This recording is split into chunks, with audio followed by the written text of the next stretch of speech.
Today's video is on the basics of soap making, so I'm just going to cover the fundamental tools and such that you're going to need to make a small batch of soap. This one in particular is about 2 pounds.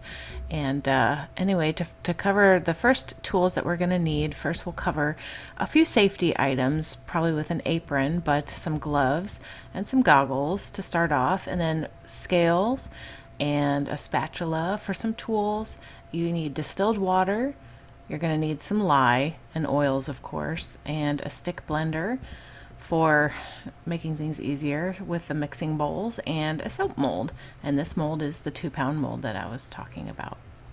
Okay, so to start off, basically what I'm doing here is I am tearing my scale with one of my mixing bowls on there. This is actually frozen beer that I prepared a while back, and if you're interested in seeing how I do that, I'll link the video here in the little, if you click on the eye in the corner. But this is actually a Hefeweizen beer, and it's not the final soap that I'm making. This is just for demonstration purposes. But I need about 9 ounces of liquid, so I am measuring out about 9 ounces approximately. It's not a hard and fast line, but you want within an ounce of 9 ounces of the frozen beer cubes. And to this, I'm going to add my sodium hydroxide, which is really important because you can actually get potassium hydroxide, and that is not good for bar soap. But sodium hydroxide, and for this batch, it calculates out to be about 3.9 ounces that I'm going to need. And that's another video I can make about how to calculate lye if you're interested in seeing that. But yeah, so this is going to be about 3.9 ounces, and this is an exothermic reaction between liquid and lye. So the ice is going to actually start melting pretty quickly because the lye is really hot. But the reason I do it this way is because if I just put it straight into the flat beer that's room temperature, the beer could actually burn, and I don't want that. And that's true for any other kind of odd liquid that you want to put in soap, such as like milk or anything else. But yeah, so this is just a few minutes later, and I put my silk in there and everything, and it takes a while for it to dissolve. So here are my oils that are already measured out, and I'm about ready to put this into a Dutch oven to melt it. So here it is melted, and it's 166 degrees. That's very high, so we don't want it to be that high. Wait for a little bit, and 130 degrees. So you want your oils to not be really any higher than that. That's probably the maximum I would go. And this lye batch I actually made a few days ago, so it's room temperature, but this is actually my black lager beer soap that I made the same way that you saw earlier. It's just had time to let the silk dissolve.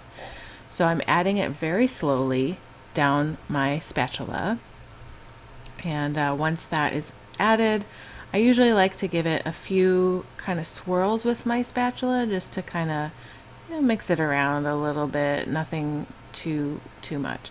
But you really want to get the stick blender involved in this because it can take a long time for the emulsification to happen. So you want to kind of push it along with this stick blender so it gives it nice friction and, that turbulence it needs to get going. And I add the fragrance in here at this point too. The nuances of fragrances are a whole different topic as well that I can cover another time. But anyway, here's the 2-pound loaf mold, and I have an extra one there in case I have a little bit of extra batter.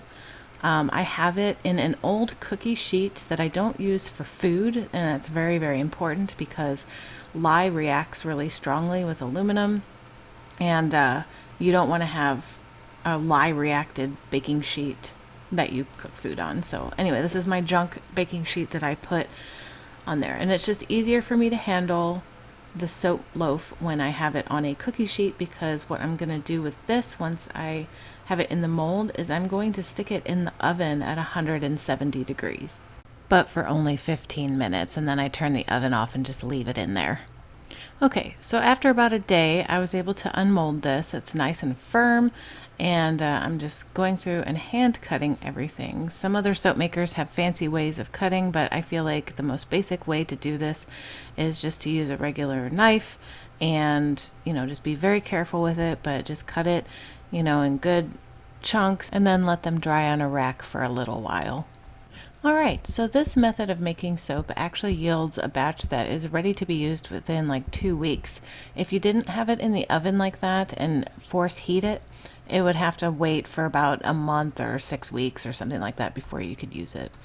And this is the actual batch that I made, and it is my Schwarzbier, which is the black lager soap, and it is available on Etsy for sale if you are interested in getting some of your own.